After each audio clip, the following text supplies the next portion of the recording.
గౌరవ irrigation minister గారు సభలో ఉన్నారు కాబట్టి నా నియోజకవర్గంలో దాదాపు కల్వెల ప్రాజెక్ట్ అని నా పక్క నియోజకవర్గమైన మానకొండూరులో ప్రాజెక్ట్ ఉన్నప్పటికీ ఆ దానికి కింద నా నియోజకవర్గం సంబంధించిన వీణవంక మండల్ జమికుంట మండల్కి దాదాపు 5-6 వేల ఎకరాలకి నీళ్ళు వచ్చే ప్రాజెక్ట్.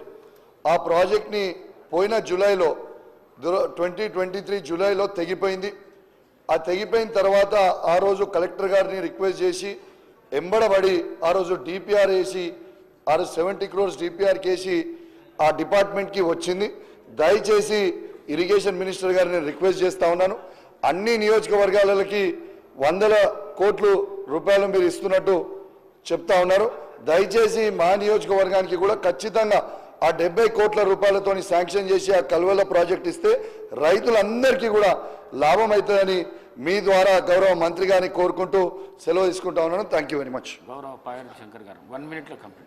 సార్ ఒకటే మంత్రి గారికి సార్ ధన్యవాదాలు సార్. ఒకటే నిమిషం మంత్రి గారికి ప్రత్యేకంగా మీ ద్వారా విజ్ఞప్తి సార్. నా ఆదిలాబాదులో 90% కోటా చెనాక అనే ప్రాజెక్టుకు 90% నిధులు 15,600 కోట్లు ఖర్చు పెట్టి అది చివరి దశలో ఉన్నది. నేను మొదటి సమావేశంలోనే మంత్రి గారికి విజ్ఞప్తి చేసిన